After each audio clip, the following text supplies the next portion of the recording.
আপনারা দেখছেন ভারতের নির্বাচন নিয়ে ইন্ডিপেন্ডেন্ট ডিজিটালের বিশেষ আয়োজন। সঙ্গে আছি আমি সেলিম খান।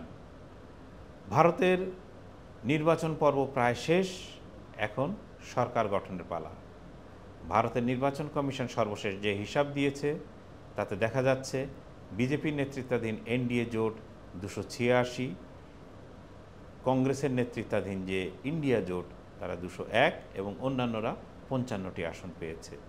এক্ষেত্রে ইন্ডিয়া জোটের আসন একটু কম দেখাচ্ছে। এর কারণ হতে পারে যে হয়তো কোনো একটি দলকে, ধারণা করি তৃণমূল কংগ্রেসকে এই জোটের বাইরে রাখা হয়েছে।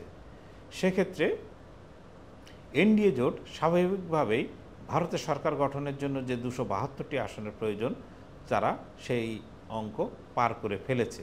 ফলে জোটের পক্ষ থেকে কোনো ধরনের কোনো সরকার গঠনের, যদি তারা জোট একজোট হয়ে থাকে তাহলে কোনো অসুবিধা নেই।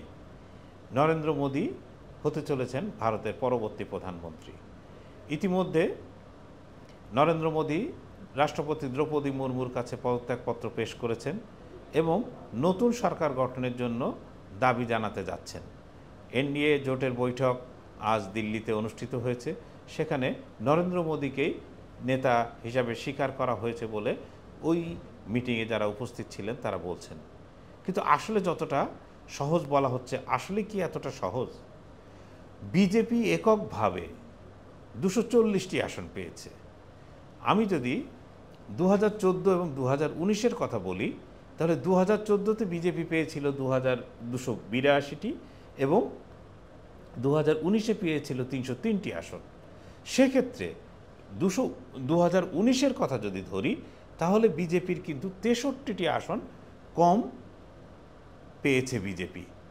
একে কিন্তু বিরোধীরা শুধু না, এমনকি বিজেপির বিরুদ্ধেও বলা হচ্ছে যে মোদি ম্যাজিক ছিল, যে মোদি ম্যাজিকের কারণে বিজেপি এককভাবে সংখ্যাগরিষ্ঠ দল হিসাবে গত 2 টার্মে টিকে থেকেছে। এবার কিন্তু বিজেপির হাতে সেই সুযোগ আর নেই। এখন তাদেরকে এই যে 240-এর পরে আরও 32টি আসন প্রয়োজন, এই 32টি আসনের জন্য মূল নির্ভর করতে হচ্ছে বিহারের নীতিশ কুমারের জনতা দল ইউনাইটেড বা জেডিইউ আর অন্ধ্রপ্রদেশের চন্দ্রবাবু নাইডু বা তার দল তেলেগু দেশমের উপরে। এই দুটি দল মিলে 30টি আসন কিন্তু পেয়েছে। এখন মূল বিষয় হলো যে নরেন্দ্র মোদী সরকার গঠন করবেন, পরবর্তী প্রধানমন্ত্রী হিসেবে শপথ নেবেন, এ বিষয়ে আপাতত কোনো সন্দেহ প্রকাশ করার কোনো অবকাশ নেই। নরেন্দ্র মোদী যদি আগামী শনিবার শপথ নেন, যেটা বলা হচ্ছে, ইতিমধ্যে ভারতীয় বিভিন্ন সংবাদ মাধ্যমে চলে আসছে যে আগামী শনিবার তিনি শপথ নেবেন, তাহলে নরেন্দ্র মোদী হবেন জওহরলাল নেহরুর পরে দ্বিতীয় প্রধানমন্ত্রী ভারতের, যিনি পরপর 3 বার প্রধানমন্ত্রী হিসাবে শপথ নেওয়ার রেকর্ড করলেন। এই রেকর্ড গড়ার সুযোগ কিন্তু নরেন্দ্র মোদী হারাতে চান না।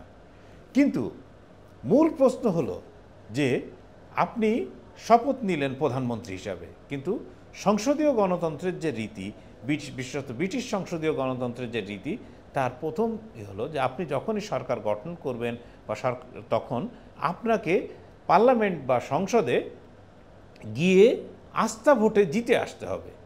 এই আস্থা ভোটের মাধ্যমে প্রমাণ করতে হবে যে আপনার সরকার সংখ্যাগরিষ্ঠ সাংসদ বা এমপিদের সমর্থন আপনার পেছনে আছে।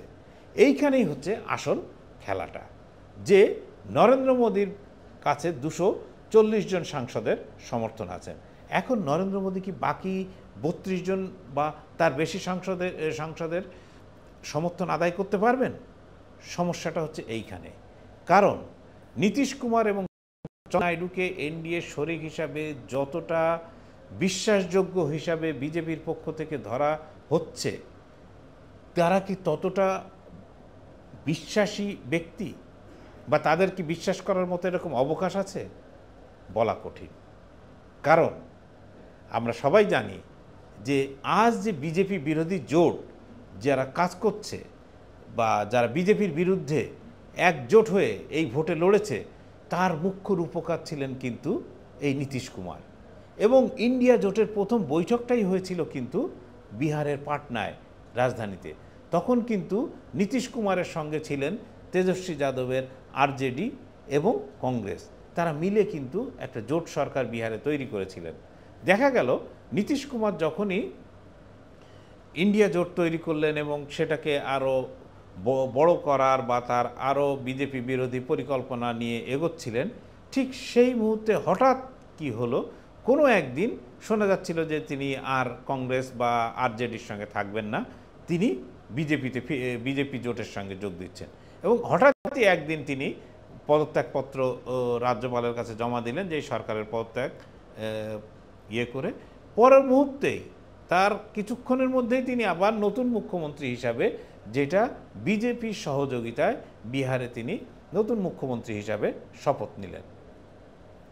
এই যে কয়েক ঘন্টার মধ্যে পুরো পাল্টে যাওয়া, এই পাল্টে যাওয়া কিন্তু একেবারে কোনো ধরনের কোনো চাপ বা কোনো কিছুর কাছে নতি স্বীকার না করে কিন্তু এটা সম্ভব না।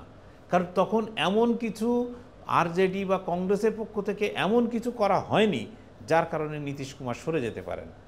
সবার যেটা অভিযোগ, যেটা ভারতের রাজনৈতিক মহলের অভিযোগ, যে বিজেপির পক্ষ থেকে নীতিশ কুমারকে এমন কোনো ভয় দেখানো হয়েছিল যে তাকে জেলে যেতে হবে, তার বিরুদ্ধে মামলা হবে, এইরকম কোনো ভয় দেখিয়ে বা তার পার্টির ব্যবস্থা নেওয়া হবে, এইরকম কোনো ভয় দেখিয়ে নীতিশ কুমারকে আসলে দলে টেনেছিল বিজেপি।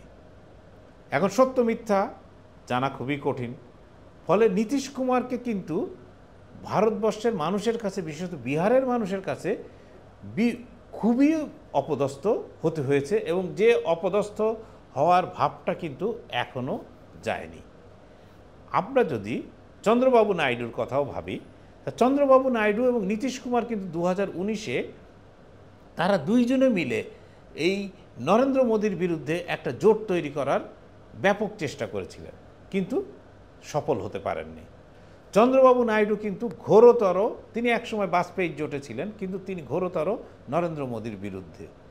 এবং নরেন্দ্র মোদী চন্দ্রবাবু নাইডু সম্পর্কে কি কথা বলেছেন, অমিত শাহ কি ধরনের কুৎসাজনক এবং যত ধরনের খারাপ কথা কি বলেছেন, সব কিন্তু এখন এই মুহূর্তে বিভিন্ন ওয়েবসাইট, বিভিন্ন অনলাইন, বিভিন্ন সোশ্যাল মিডিয়ায় কিন্তু পাওয়া যাচ্ছে।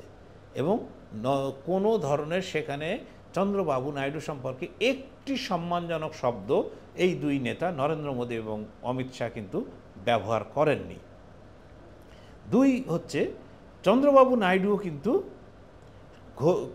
কখনোই মোদীকে সমর্থন করেননি। আপনারা জানেন যে বাজপেয়ী সরকারের সময় যখন গুজরাটে দাঙ্গা হয়, তখন কিন্তু চন্দ্রবাবু নাইডু ছিলেন সবচেয়ে সোচ্চার এবং সবচেয়ে প্রতিবাদী, এবং তিনি নরেন্দ্র মোদীর বিরুদ্ধে ব্যবস্থা নেওয়ার দাবি তুলেছিলেন এনডিএর পক্ষ থেকে। এর বাইরে যদি আমি বর্তমান সিচুয়েশনও দেখি, তাহলে নরেন্দ্র মোদীর বিরুদ্ধে যে সঙ্গে যারা আছেন, সেই নীতিশ কুমার এবং চন্দ্রবাবু নাইডু, এদের এক যে ভোট ব্যাংক বা তাদের যারা সমর্থক, তার একটা বড় অংশ কিন্তু মুসলমান। এই মুসলমানদের জন্য কিন্তু চন্দ্রবাবু নাইডু ইতিমধ্যে ঘোষণা করেছেন যে তিনি ক্ষমতায় আসলে রাজ্য সরকারের বিভিন্ন চাকরি এবং অন্যান্য সুযোগ সুবিধায় 4% বরাদ্দ থাকবে মুসলমানদের জন্য। এইটা কিন্তু বিজেপি বা নরেন্দ্র মোদীর সঙ্গে একেবারে যায় না, বিশেষত নরেন্দ্র মোদীর বিজেপির সঙ্গে যায় না। নরেন্দ্র মোদী তার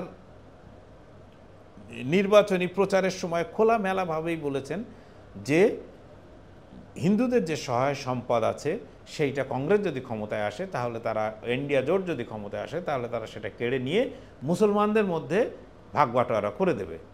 এবং সেই কাজটি চন্দ্রবাবু নাইডু করতে যাচ্ছেন। তিনি 4% মুসলমানদের দিতে চাচ্ছেন সংরক্ষণের, চাকরি বাকরি সব কিছুতে। তাহলে এইখানে নরেন্দ্র মোদী এটাকে কিভাবে দেখবেন? নাকি শুধুমাত্র ক্ষমতায় টিকে থাকার জন্য নরেন্দ্র মোদী এই কাজটি, চন্দ্রবাবু নাইডু বা নীতিশ কুমার এই কাজটি মেনে নেবেন? দ্বিতীয় আরেকটি বড় প্রশ্ন, যে জিনিসটা চন্দ্রবাবু নাইডু বা নীতিশ কুমারের মধ্যে যেটা আছে, সেই একই ভীতি কিন্তু পুরো ইন্ডিয়া জোট বা বিজেপি বিরোধী সব দলের মধ্যে আছে। এটি হচ্ছে নরেন্দ্র মোদী এবং অমিত শাহর জন্য সবচেয়ে বড় বিপজ্জনক বিষয়। সেটি হচ্ছে এই দুইজনকে কেউ বিশ্বাস করে না, ভারতের কোনো রাজনৈতিক দল বিশ্বাস করে না। কারণ চন্দ্রবাবু নাইডুকেও অমিত শাহ নরেন্দ্র মোদী সরকার জেলে পাঠিয়েছিলেন, তার দরজায়ও কিন্তু এনফোর্সমেন্ট ডিপার্টমেন্ট, সিবিআই সবাই হানা দিয়েছে, তাকে অনেক দিন জেলে কাটাতে হয়েছে, তারপর তিনি আবার স্বমহিমায় ফিরে এসেছেন।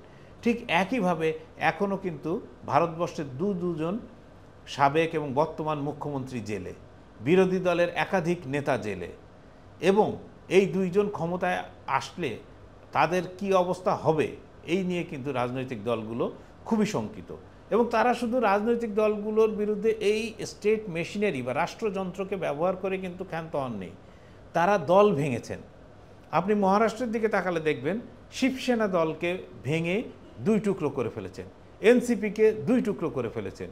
শিবসেনা যে ভেঙে যাওয়া টুকরো একনাথ শিন্ডের নেতৃত্বে, সেটা টিম করে জ্বলছে।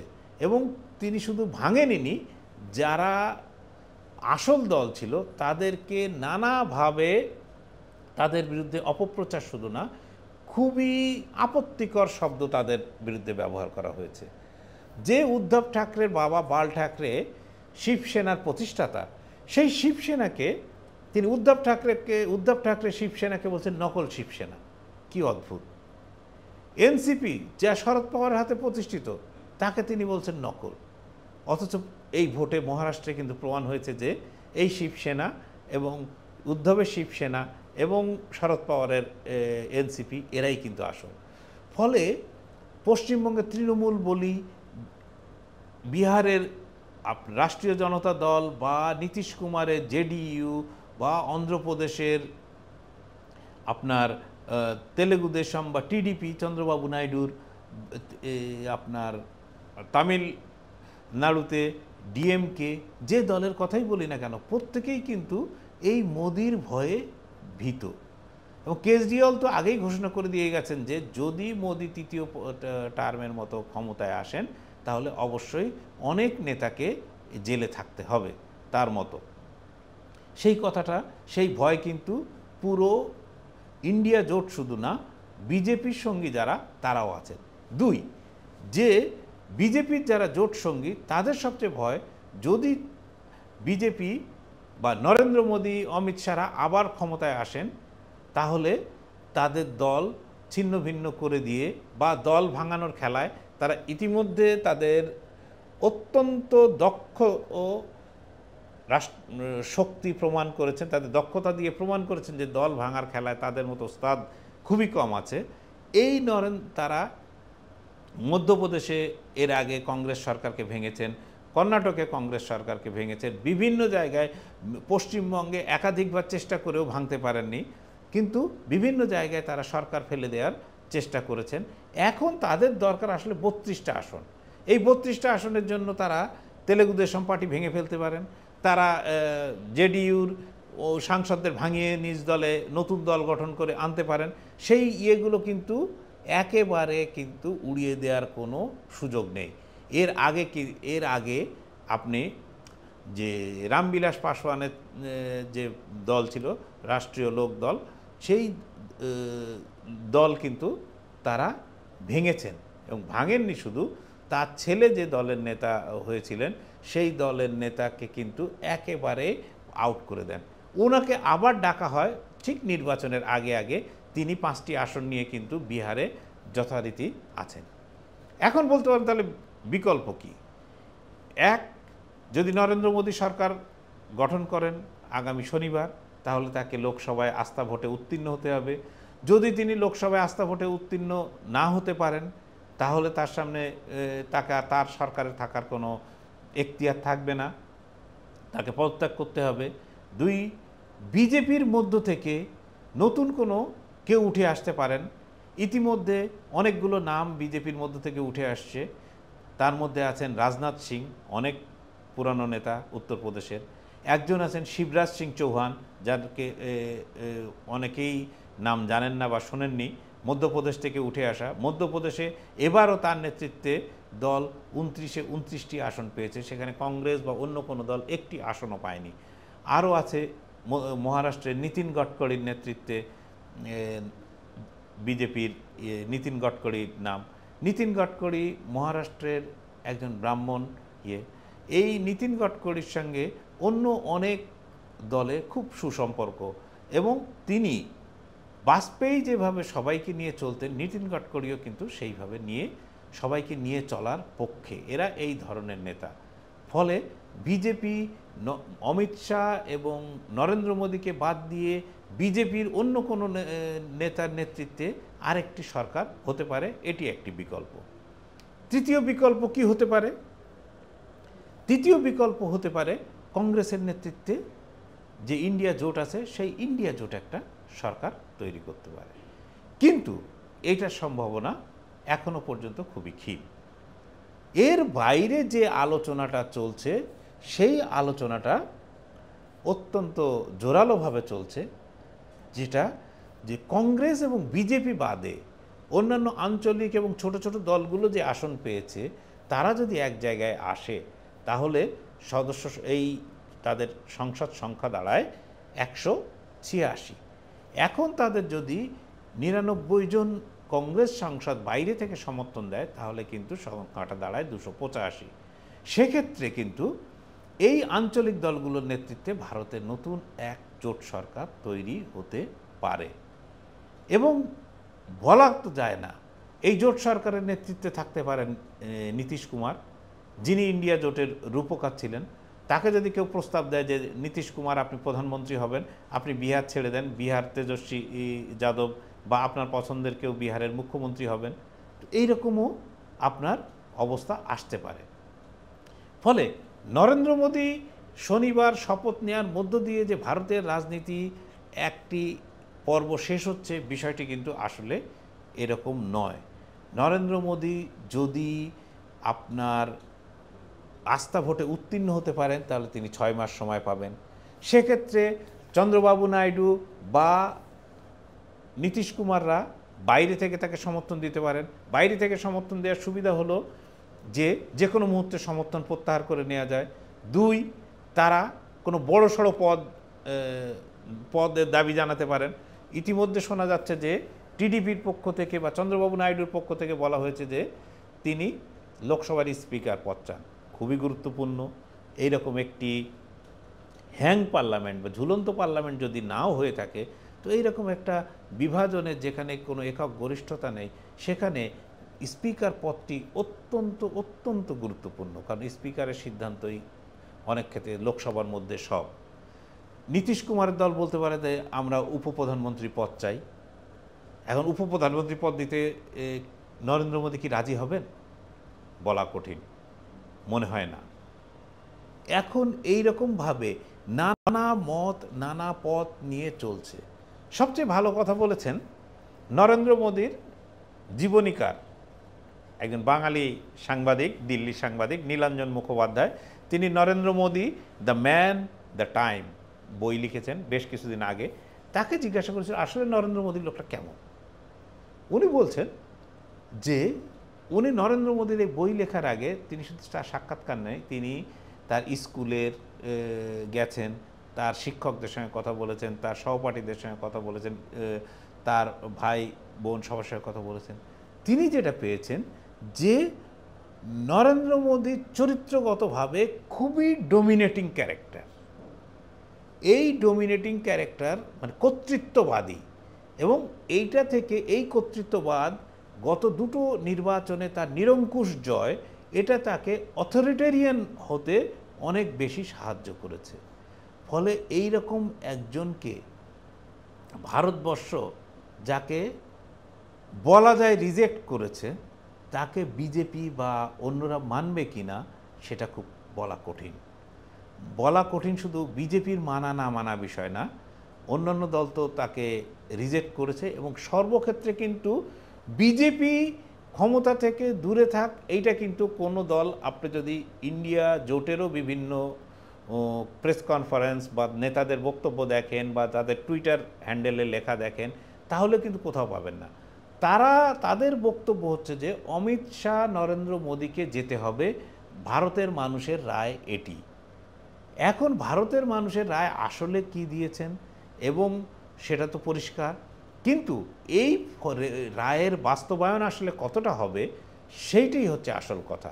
এটি যে নরেন্দ্র মোদির জন্য গত 10 বছর ধরে তিনি যেভাবে চালিয়েছেন সেরকম সুখকর হবে না, এইটা কিন্তু স্পষ্ট বলা যায়। আর সুখকর হতে পারে তখনই যদি তিনি এবং তার প্রধান সেনাপতি অমিত শাহ যদি এই যে 32টি আসনের খামতি আছে তাদের, এই 32টি আসন যদি তারা দল ভাঙিয়ে বা বিভিন্নভাবে তাদের পক্ষে আনতে পারেন, যদি যুক্ত করতে পারেন বিজেপির সাথে, তাহলে আসলে তাদেরকে এই পর্বেও ঠেকানোর মতো কেউ নেই। ফলে নরেন্দ্র মোদী নিরঙ্কুশ থাকতে পারবেন, কিন্তু এখনো পর্যন্ত সেই সম্ভাবনা খুব বেশি দেখা যাচ্ছে না। ধন্যবাদ।